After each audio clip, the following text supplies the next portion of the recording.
بيقولوا الصبح إشراقة جديدة وفرصة لنبلش من أول وجديد، وكل يوم بيحمل معه خير مخبى لإلنا.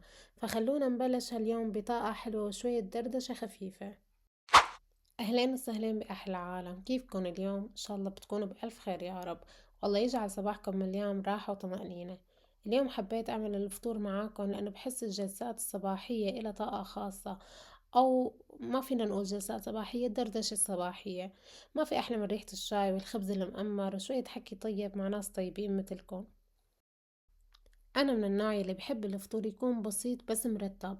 بحس إن الفطور مو بس أكل، هو لحظة دفى ولمة حلوة مع العيلة، خاصة بنهاية الأسبوع. يعني حتى لو الواحد لحاله لازم يهتم بهالتفاصيل الصغيرة اللي بتعطي طاقة إيجابية لكل اليوم. في ناس بتفضل الفطور الحلو وفي ناس بتفضل الفطور المالح. انتو شو بتحبوا؟ اكتبولي بالتعليقات. أنا بالنسبة لإلي بحب الفطور المالح، يعني فطور سوري بحت مثل ما بيقولوا. بصراحة يا جماعة الغربة مو سهلة أبدا، خاصة للأمهات اللي عندها مسؤوليات وأطفال صغار. بس بدي أقول لكل أم بعيدة عن أهلها وناسها ورفقاتها، انت قوية أكتر ما بتتصوري. يمكن أحيانا نحس بتعب وبفراغ ويمكن بلهفة لأهلنا، بس نحنا هون جينا لسبب وعم نخلق حياة جديدة لعائلتنا. أهم شي ما تنسي حالك قدام كل هالمسؤوليات. خدي وقتك ولو كان لحظات بسيطة، حتى لو فنجان قهوة، شوية هدوء قبل ما يفيقوا الأولاد، أو لحظة لتتنفسي فيها وتشكري رب العالمين على كل النعم اللي عندك. بدي أخبركم بشغلة مهمة، إنه بهالحياة مو دائما الأمور بتكون مثل ما بدنا، بس الأهم إنه نرضى ونكون ممتنين لكل شي حوالينا.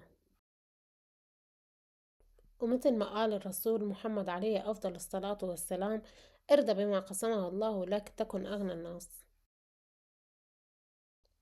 لو اطلعت على الغيب لاخترت الواقع، فكل ما كتبه الله لنا فيه خير، حتى لو ما فهمناه اليوم.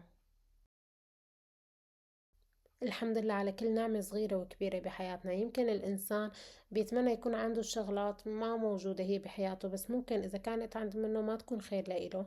استنادا لقوله تعالى: وإن تعدوا نعمة الله لا تحصوها. نحن حياتنا مليانة نعم إذا قعدنا نفكر فيها. اللهم لك الحمد حتى ترضى، ولك الحمد إذا رضيت، ولك الحمد بعد الرضا. لك الحمد حبا وشكرا، لك الحمد يوما وعمرا، لك الحمد دائما وأبدا. صدقوني يا جماعة الرضا نعمة، لما بنرضى بنحس براحة نفسية ما بتنوصف. فما تنسوا تحكوا لحالكم اليوم: أنا ممتنة، أنا راضية، وأنا مستعدة استقبل الخير اللي الله كاتبه لإلي. وهيك بيكون الفطور جاهز، وكتير انبسطت بالحكي معاكم، ويا رب كون السبب اني اعطيكم جرعة تفاؤل لو 1%. واذا عجبكم الفيديو لا تنسوا تحطوا لايك وتشتركوا بالقناة، خلونا نضل على تواصل وندعم بعض. وان شاء الله الف صحة وهنا على قلبكم. باي باي.